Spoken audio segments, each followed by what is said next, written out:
Hey guys, welcome back. ఒక మంచి ముచ్చట చెప్దామని వచ్చిన ఎగిరి గంతేస్తారు ఇది చెప్తే మాత్రం. అంటే మనం ప్రజెంట్ ఉన్న లోకంలో ఎలా ఉందంటే ఎవరైనా సరే ఏజ్ అనేది ఎట్టి పరిస్థితుల్లో పెరగకుండా ఉండడానికి చాలా ప్రయత్నాలు అయితే చేస్తాం అనమాట. మనం ఆర్గానిక్ ఫుడ్ అని అదని ఇదని మేకప్లు ఏదో ఒకటి ప్రయత్నిస్తూనే ఉంటాం. బట్ చివరికి వచ్చేవరకు ఏమైంది, ముసలితనం రాకమానదు, వచ్చినాక పోకమానదు. సో ఇలా అయితే జరుగుతుంటుంది కదా. అయితే ఈ ఏజ్ పెరగకుండా అసలు ఏం చేయాలి? మనం రకరకాల ప్రయోగం చేస్తాం, బట్ ఎంత చేసినా కూడా మనకు చివరికి అయితే ఏజ్ అయితే పెరుగుద్ది. అంటే మనకు భగవద్గీతలో ఒక శ్లోకం ఉందిగా, పుట్టినవాడు గిట్టక తప్పదు, మరణించినవాడు మళ్ళీ పుట్టక తప్పదని. మరి మరణించినవాడు మళ్ళీ పుడతాడో పుట్టు నాకైతే తెలియదు, కానీ పుట్టినవాడు అయితే మాత్రం సస్తాడు, అదైతే పక్క. అయితే ఇప్పుడు దీని మీద చాలా ప్రయోగాలు అయితే జరుగుతున్నమాట. అంటే యాంటీ ఏజింగ్ పరిశోధనలు అని బీభత్సంగా జరుగుతున్నాయి. ఎట్లయినా ఏజ్ని కంట్రోల్ చేయాలి, మనం ఇంకా ఎక్కువ కాలం జీవించాలని చెప్పి. అయితే రీసెంట్గా దీని మీద అయితే సింగపూర్లో అయితే ఒక ప్రయోగం చేశారన్నమాట. ఆ ప్రయోగం చాలా వరకు అయితే వర్కౌట్ అయ్యిందని చెప్పాలి. సో అసలు ఏంటిది, ఆ ప్రయోగం ఏంటిది, అక్కడ ఏం జరిగింది అనేది అయితే డీటెయిల్గా మనం అయితే ఎక్స్ప్లెయిన్ చేసుకుందాం. అండ్ వీడియో చూసే ముందు అయితే డెఫినెట్గా మన ఛానల్కి అయితే ఒక లైక్, ఒక కామెంట్ అయితే వేసుకోండి. సో కొంచెం బూస్టింగ్ ఉంటుంది అనమాట. సో సింగపూర్లో ఒక యాంటీ ఏజింగ్ అనే పరిశోధన అయితే జరుగుతున్నాయి అనమాట. అయితే అక్కడ మనకి డ్యూక్ NUS అనే ఒక మెడికల్ కాలేజ్లో అయితే మనకి ఈ ప్రయోగాలు అయితే చేసి యాంటీ ఏజింగ్ మీద ఒక పరిశోధన చేసి మనకి అసలు ఏజ్ ఎలా పెరుగుతుంది, దేనికి ఏజ్ పెరగడానికి గల కారణం ఏంటి, అసలు ఆ ప్రోటీన్ ఏంటని ఆ ప్రోటీన్ అయితే కనుగొన్నారన్నమాట. అయితే ఈ ప్రోటీన్ ఏదైతే ఉందో దీన్ని కనుక మనం కంట్రోల్ చేయగలిగితే మన ఏజ్ అనేది పెరగదనమాట. సో అలాగే ఉంటుంది. దానివల్ల అంటే మనం ఎంత కంట్రోల్ చేస్తే మన ఏజ్ అనేది అంత కంట్రోల్లో ఉంటుంది. సో అన్ని సంవత్సరాలు ఎక్కువ బతుకుతాం అనమాట. అయితే ఈ ప్రోటీన్ని ఏమని పిలుస్తారంటే ఇంటర్లూకిన్ IL-11 అనే ఒక ప్రోటీన్ మన బాడీలో ఉందంట.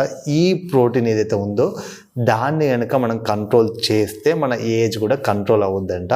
అయితే ఇదైతే ఫస్ట్ మనకి మ్యాక్సిమం మన మీద ప్రయోగాలు చేయరు కాబట్టి ఫస్ట్ డెఫినెట్గా ఎలకల మీదనే ప్రయోగాలు అయితే చేస్తారు. అయితే ఈ ఎలకల మీద ప్రయోగాలు చేసినప్పుడు ఆ ప్రోటీన్ ఏదైతే ఉందో దాన్ని కంట్రోల్ చేయడం వల్ల వృద్ధాప్య ఛాయలు అనేది తగ్గి మనకి ఇంకా వాళ్ళకి ఆ ఏజ్ అనేది పెరిగింది. లైక్ ఇప్పుడు ఒక ఎగ్జాంపుల్గా ఏం చేశారంటే వాళ్ళు 75 వీక్స్ ఉన్న ఒక ఎలుకలను అయితే తీసుకున్నారు. వాటిని తీసుకొని, అంటే మగ ఎలుకలు ఉన్నాయి, ఆడ ఎలుకలు ఉన్నాయి, వాటిని తీసుకొని వాటి మీద ప్రయోగాలు అయితే చేస్తే 75 వీక్స్ ఉన్న ఎలుకల్లో ఆడ ఎలకల్లో అయితేనేమో 25 వీక్స్ ఏజ్ అనేది పెరిగిందంట. అండ్ అదే మగ ఎలకల్లో అయితే 22.5 వీక్స్ ఏజ్ అనేది పెరిగింది. అండ్ దాంతోపాటు మనకి ఆ ఇంటర్లూకిన్ IL-11 అనే ప్రోటీన్ని కంట్రోల్ చేయడం వల్ల మన కండరాలు కానీ ఏదైతే ఉన్నాయో అవన్నీ కూడా దృఢంగా గట్టిగా అయినాయంట. అంటే ఇప్పుడు ముసలాళ్ళు అయినప్పుడు ఆటోమేటిక్గా జారిపోతూ ఉంటాయి, ఆ పటుత్వాన్ని కోల్పోతాం కదా.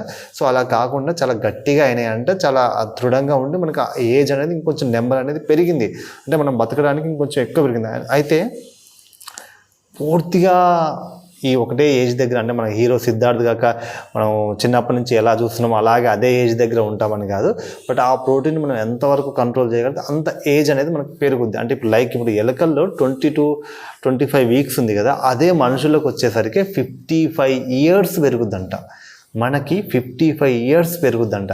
సో మెయిన్గా ఏంటంటే ఇది మనకి గుండె, కాలేయం, ఊపిరితిత్తులు, సో ఇవి ఏవైతే ఉందో వీటి మీద బాగా ప్రభావం చూపించి అవి బాగా వర్క్ అయ్యేలాగా మంచిగా పనిచేసేలాగా అయితే ఈ ప్రోటీన్ని కంట్రోల్ చేయడం వల్ల తగ్గుదట. అండ్ ఇంకొకటి ఏంటంటే ఈ ప్రోటీన్ని కంట్రోల్ చేయడం వల్ల మనకు తెల్ల కొవ్వు ఏదైతే ఉందో సో అది కంట్రోల్ అయ్యి బ్రౌన్ టైప్లో ఒక కొవ్వు అయితే మనకి రిలీజ్ అవుతుందంట. దానివల్ల మనకి ఏంది, ఈ కొవ్వు పెరిగి ఈ తెల్ల కొవ్వు అనేది పెరిగి మనకి ఆ ముసలితనం అనేది వస్తుంది. అది రాకుండా ఈ బ్రౌన్ కొవ్వు ఏదైతే ఉందో ఇది కంట్రోల్ చేస్తుంట. సో ఈ విధంగా ప్రజెంట్ అయితే మనకి సింగపూర్లో ఈ ఇంటర్లూకిన్ IL-11 అనే ఒక ప్రోటీన్ అయితే కనుగొన్నారు. సో దీన్ని మనుషుల్లోకి ఎలాగైనా ఇంకా ఆటోమేటిక్గా ఎలకల్లో కొంచెం సక్సెస్ అయిందంటే తీసుకొచ్చి మనుషుల్లో కూడా ఖచ్చితంగా చేస్తారు. ప్రయోగం అయితే వర్కౌట్ అయితే మాత్రం నెక్స్ట్ మనం పెరిగే ఇప్పుడు నార్మల్గా జనరల్గా ఇప్పుడున్న పొల్యూషన్లో మన ఏజ్ 60-65 వరకే అని చెప్తున్నారు. కానీ ఒకవేళ ఈ ప్రోటీన్ వస్తే మాత్రం మన ఏజ్ 100 నుంచి 120, 130, 140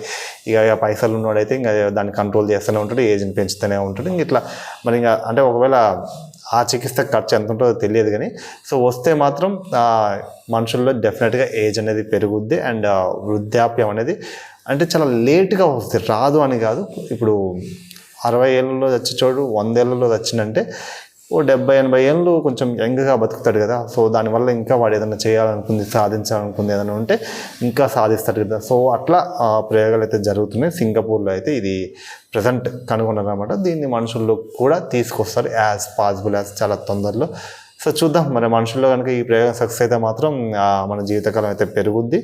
అండ్ ఇంకా మీరు ఏం చేయాలనుకున్నా చేసేయచ్చు అనమాట. సో ఇది ప్రజెంట్ ఉన్న న్యూస్ అనమాట. సో ఈ న్యూస్ నచ్చితే మాత్రం మన ఛానల్ అయితే సబ్స్క్రైబ్ చేసుకోండి. అండ్ మంచి మంచి న్యూస్ ఎవ్రీడే అప్డేట్ అయితే నేను ఇస్తూ ఉంటా.